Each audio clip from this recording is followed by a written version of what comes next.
ભગવાન દ્વારકાધીશને લઈને સ્વામિનારાયણ સંપ્રદાયનો બીજો વિવાદ સામે આવ્યો છે।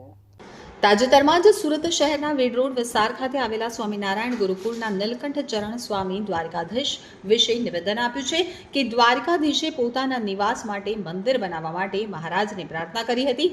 હાલ આ 60 સેકન્ડના વાયરલ વિડીયો સામે લોકોમાં રોષ જોવા મળી રહ્યો છે।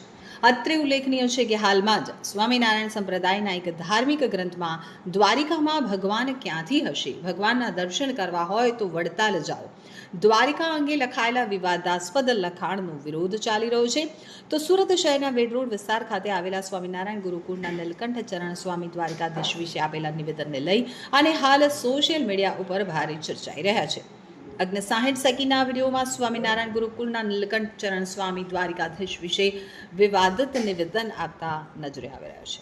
વાયરલ વિડીયોમાં સ્વામી નિવેદન આપી રહ્યા છે કે મહારાજ કહે છે કે જ્યારે અમે દ્વારિકા ગયેલા ત્યારે દ્વારિકાપતિએ મહારાજને પ્રાર્થના કરેલી, જો આપ કોઈ મોટું ધામ બનાવો, મોટું વિશાળ મંદિર બનાવો તો મારી ઈચ્છા છે કે ત્યાં આવીને મારે નિવાસ કરવો છે। આ વાતને વર્ષો પસાર થઈ ગયા બાદ મહારાજે વિચાર્યું કે આ વાતને સત્ય કરવાનો સમય આવી ગયો છે। મસ્તક ઉપર કોઈના કોમળ હાથનો સ્પર્શ થયો, આંખ ખોલીને જોઉં તો દ્વારિકાધીશ સચ્ચિદાનંદ સ્વામીના સમક્ષ પ્રકટ થઈ ગયા। એક સ્વરૂપે હું તમારી સાથે આવીશ, જે બાદ દ્વારિકાધીશ સ્વામીની સાથે વડતાલ આવવા માટે નીકળ્યા। અત્રે ઉલ્લેખનીય છે કે 60 સેકન્ડના વિડીયોમાં સ્વામીના નિવેદનને લઈ અને સોશિયલ મીડિયા ઉપર લોકો ભારે ટીકા ટિપ્પણી કરી રહ્યા છે।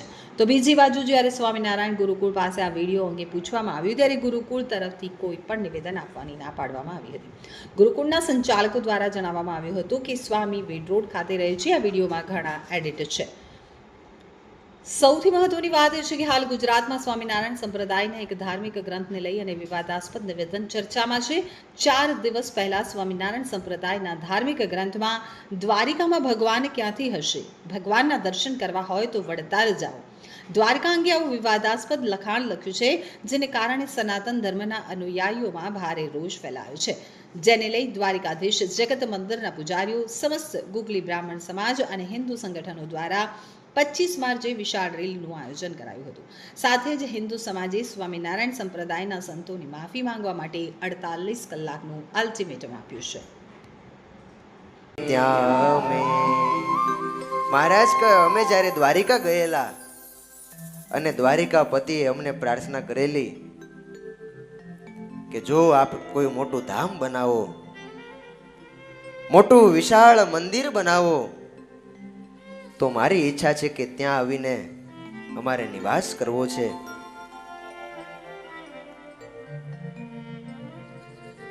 આ વાત એને વર્ષો પસાર થઈ ગયા। મહારાજ કહે બસ હવે વાતને સત્ય થવાનો સમય આવ્યો। મસ્તક ઉપર કોઈના કોમળ હાથનો સ્પર્શ થયો, આંખ ખોલીને જોવે ત્યાં તો સ્વયં દ્વારિકાધીશ એ સચ્ચિદાનંદ સ્વામીની આગળ પ્રગટ થઈ ગયેલા।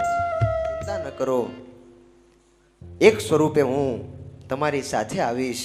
એવી રીતે દ્વારિકાધીશ વડતાલ આવવા માટે સ્વામીની સાથે નીકળ્યા છે।